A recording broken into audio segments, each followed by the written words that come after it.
Oi, pessoal, Duda da RPS. Hoje eu estou mais uma vez aqui com o Alexandre Miguel, gestor dos fundos Longolha aqui da casa. Ale, em março a gente teve uma performance de 55 bps negativo, né, do produto versus o IBX. Acho que a gente pode começar comentando sobre os setores, quais foram os principais papéis responsáveis pela performance. Legal, Duda.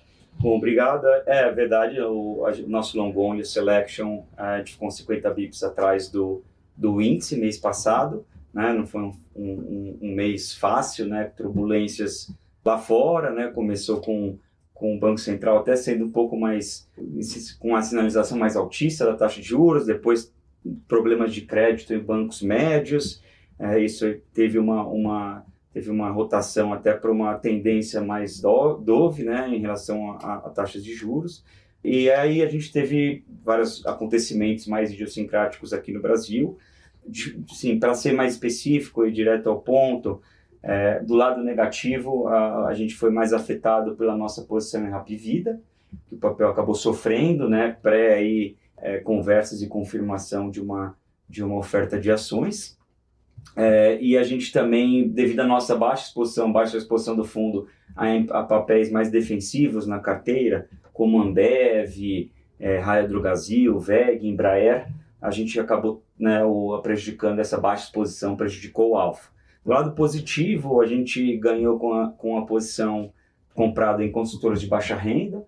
A gente vem falando já há alguns meses sobre essas posições aqui nesse fórum, aqui no vídeo.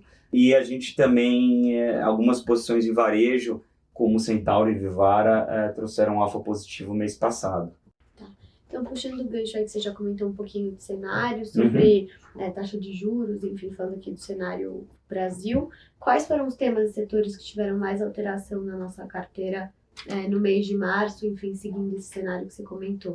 Então, a gente viu as taxas fecharem lá fora, né? Acho que um pouco efeito disso que eu comentei, assim, alguns indicadores de atividade prospectivos, assim, indicando já alguma fraqueza, mas também teve essa questão de liquidez e preocupação com a concessão de créditos, principalmente bancos menores lá nos Estados Unidos. Então, a gente viu o fechamento das taxas lá. E no Brasil, apesar, né, de uma sinalização, de uma decisão de política monetária e de uma decisão aqui do nosso Banco Central não indicando assim, um corte tão à vista, a gente teve a divulgação do arcabouço, né? Eu acho que os mercados viram de forma positiva, não por uma política austera assim, de controle de gasto, acho que ninguém estava esperando isso, mas pelo menos por conta de uma sinalização de existir algum freio, algum mecanismo de freio, de limitação de aumento de gastos, talvez de uma visibilidade em determinar o crescimento desses gastos de acordo com os parâmetros lá que eles vão definir, né? Então, acho que isso dá mais visibilidade frente ao pessimismo, às altas taxas que a gente estava vendo aqui no Brasil. Agora, depende bastante ainda de arrecadação, né? Para a gente atingir as metas de primário de 24, 23, 24, 25 que eles colocaram. A gente está aguardando as medidas de arrecadação para, de fato, se concretizar uma tendência mais positiva de crescimento de dívida. Então, acho que isso ajudou bastante. Os juros aqui no Brasil fecharam mais de 1 ponto percentual, pensando desde as máximas aí do mês passado.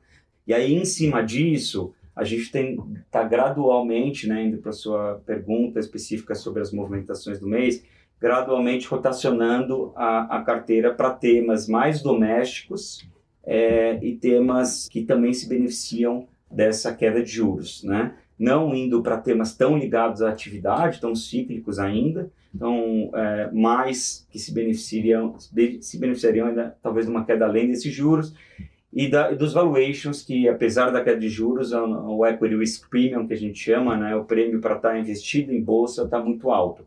Então, na primeira parte do mês, a gente acabou comprando um pouco de bancos, né, não ganham com a queda dos juros, mas por conta de valuation, o resultado, por exemplo, de Itaú, a gente está com uma perspectiva boa para esse início de ano, então a gente cobriu um pouco da posição underweight no setor, já vem com a exposição no banco PTG Pactual. Então esse foi o primeiro movimento, e o segundo foram para esses setores que também se beneficiam que se beneficiam da queda de juros, mas de forma mais defensiva ainda. Então, 2 nomes para citar aqui: aumento de posição em Hapvida ao longo do mês e Redditor, que foi um outro caso que está aí nesse setor, que pode se beneficiar aí com o fechamento do prêmio de risco e além da continuação aí do movimento de fechada da curva de juros. Tá?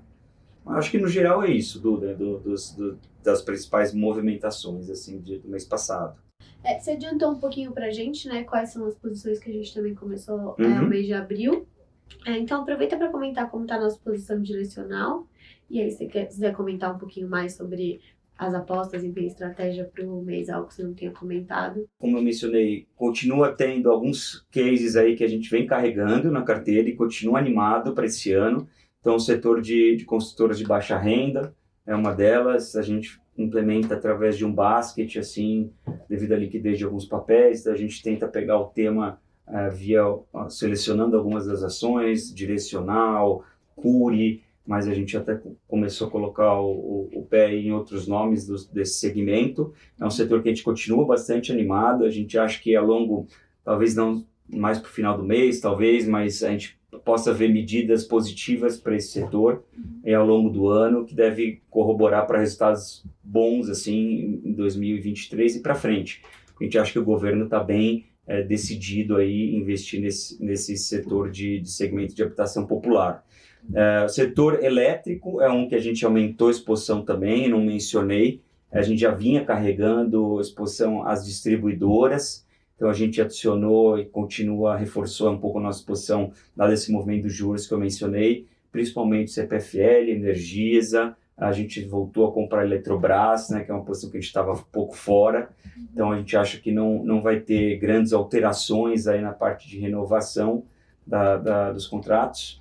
E dado esse spread e taxas de retorno alta desses papéis, acima de 11%, 12%, é um setor que a gente gosta. Né? Então, consultores de baixa renda, setor elétrico, setor de saúde, que eu mencionei, através principalmente de Hapvida, e bancos de investimento, junto aí com outros, que é no caso do BTG, e algumas ações com posições menores em varejo, que acabaram sofrendo bastante. A gente acha que já tem uma boa parte já no preço aí em relação a mudanças de tributação, que começou a se discutir mais no final do mês, início desse mês. Então a gente mantém posição em alguns setores, alguns papéis de varejo também, apesar de menores, tá, Duda? Mas no geral acho que é isso. Continua entrando, a gente entra abril com essa carteira mais ou menos. Tá ótimo. Tá bom? Obrigada, Lê. Até mês que vem. Obrigado, Tchau. pessoal. Tchau, tchau.